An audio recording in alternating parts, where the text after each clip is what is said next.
welcome to the Daily Roast, where the news is bold and roasted. My name is Sophie. And my name is Mary. Our top story tonight: on the dark side of the news, a new dating site is being marketed for black women called Black Girl Travel. The site encourages black women to go to Europe to find love, recommending that they swirl, broaden their horizons, and date men not of color. While Felice Weaver, founder of Black Girl Travel, says the site was created to empower African American girls with options, several questions still arise.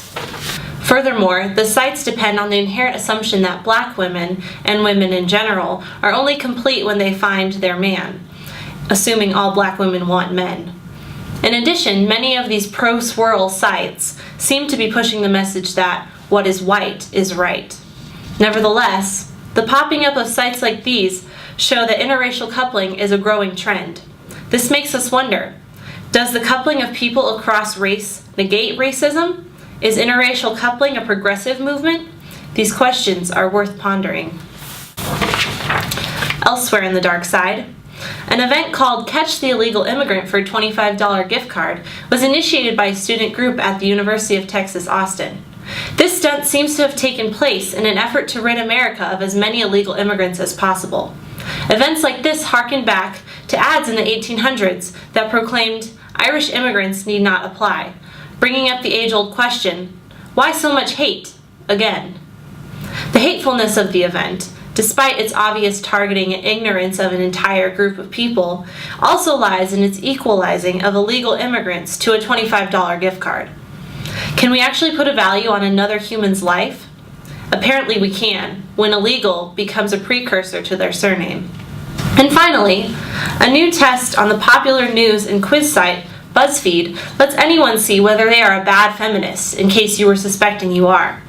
If you have so many pink clothes you can do an entire pink load of laundry, or you shave your legs, you are certainly a bad feminist, and you should read up more on how to be a good feminist. Because really, isn't telling people that they're bad at being themselves the best way to ensure women get respect? I've just received word that the quiz may have been sarcastic. Anyway, let's go over to Jeff in the field for some opinions from people out in the world.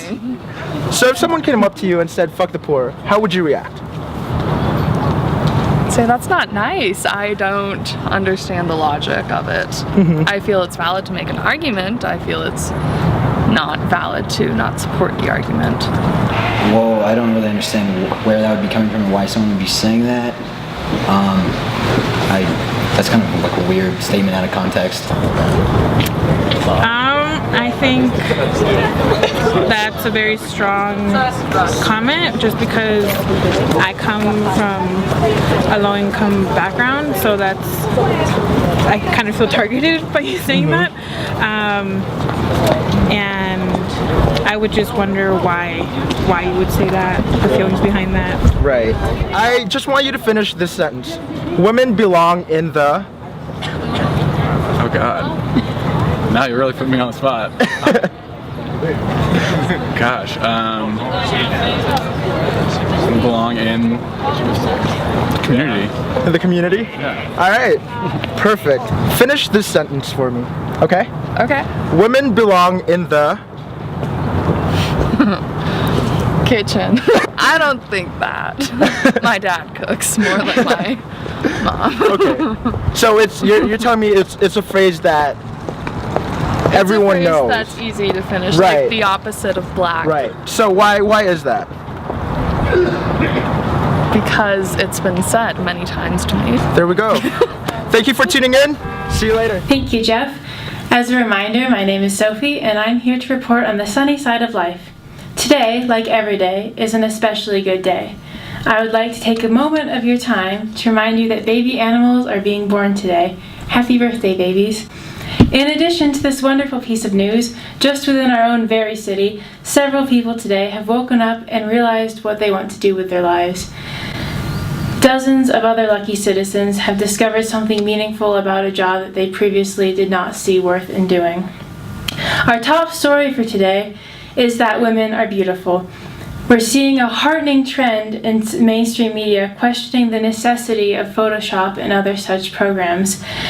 In addition, there are many blogs on the internet where women are posting real-life photos of themselves in order to hopefully document what they consider to be a more accurate picture of what women actually look like. Additionally, we would also like to remind our viewers that popularized coming out stories in media are frequently sensationalized, and a more common event would be that somebody would come out and their family would accept them no matter what. This day also brings a sweeping surge of random acts of kindness, which I heavily encourage you all to participate in. Although the weekend ended with some snow, spring is most definitely coming, and over the weekend, large groups of people all went outside and spent some time simply appreciating life and feeling good in their own skin. The most important news that I do hope you remember is that countless people have created beautiful things or comforted a friend, even if they did not realize what they were doing. You have probably also done these things today. For more information on the immeasurable good we all create, we now go to the field where Mary Grace has some questions for our lovely viewers. How are you doing today? I'm great. How are you? Good. I just want to ask you a few questions. Sure. So when was the last time you felt proud of yourself? I felt proud of myself probably this weekend. What did you do this weekend? I worked a lot in the booth and made a lot of money, so yeah, it was good. It was good to have some income going. It makes my parents happy, makes me happy. Great. I felt proud of myself this last weekend because I decided to go to graduate school. That's awesome. So Congratulations. that was pat on the back. Proud of myself. It could be anything. It could be in school. It can be outside of school. I went to South Africa this winter for a DU class, and me and another friend went back to the community that we were working in to spend some time with the kids outside of the program, and I was proud of myself for doing that outside of our requirements and getting to know these kids outside of just, you know, playing with them and teaching them. If you could change one thing about the world, what would it be and why? One thing about the world? Wow. Probably equal rights for everybody. Just I don't think that it's fair for anybody in any country to have to make decisions based on what the government wants. That's a tough one. I got some preparation for that one. I mean, I guess I could go the beauty pageant route and say world peace would be great.